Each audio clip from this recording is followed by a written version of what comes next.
L-ex Prim Imħallfin Joseph Sajpulicino u Silvio Camilleri jirrepreżentaw proċedura li hija fossila u relikwa ta' sitwazzjoni postkoloniali u medjevali f'dan il-pajjiż, sakemm fil-gvern kien hemm il-Partit Nazzjonalista.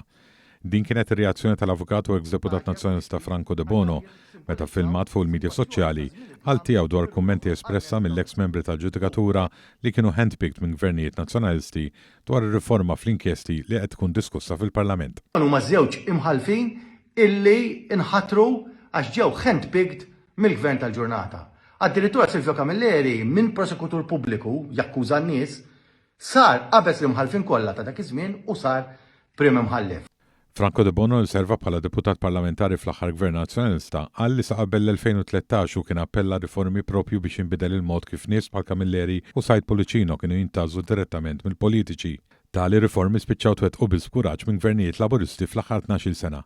U jfisser il-proċedura tal-ħatra tal-ġudikatura bħala waħda mill-aktar proċeduri importanti f'pajjiż demokratiku li ħaddan l-istat ta' dritt. Għalhekk qed ngħid li meta nara dan nies jiskruplaw bis-sitwazzjoni ta' rule of law, jiena nistaġeb mhux ftit għax daw jissimbolizzaw sitwazzjoni ta' żmien idlam fir-rule of law, għalmenu f'dawn is-settur. U ejja ngħidu kif inhi, il-mod kif jinħatar imħallef, il-mod kif jinħatar maġistrat. Hija waħda mill-iktar proċeduri importanti f'kull stat ta' dritt, f'kull stat li josserva rule of law f'kull stat demokratiku. U jiżvolġi l-argument tiegħu billi jissuġġerixxi u jistidin il-medja lokali biex tistaqsi li żewġ prim imħallfin emeriti dwar x'jaħsbu fuq il-proċedura li kienu handpicked mill-politiċi biex iservu fil-ġudikatura daqs kieku kienu persons of trust tal-Ministru, issa li joġobhom jitkellmu dwar is-saldna ta' dritt.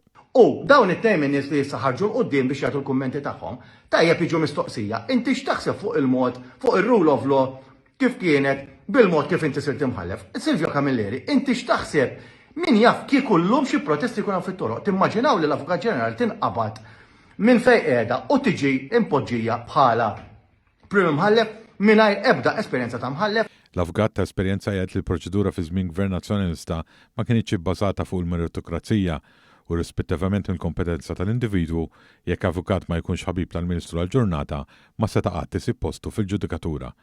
B'differenza llum jispjega kif is-sistema nbidlet kompletament b'sejħiet pubbliċi u bi proċess ta' għażla li fih il-politiku m'għandu ebda rwol. Il-kummenti ta' Dr. De Bono kienet isiru fil-kuntest ta' riforma oħra ċentrali fis-settur tal-ġustizzja, dik marbuta mal-inkjesti maġisterjali. Din ir-riforma tħares lejn diversi aspetti fil-proċess tal-inkjesti maġisterjali, fosthom billi tintroduċi salvagwardji li jħarsu drittijiet ta' ċittadini, aktar kontabilità kemm fil-ħatra kif ukoll fil-finanzjament tal-esperti, informazzjoni lil vittmi u raba tagħhom u termini li jsaħħu l-effiċenza u l-effettività tal-proċedura.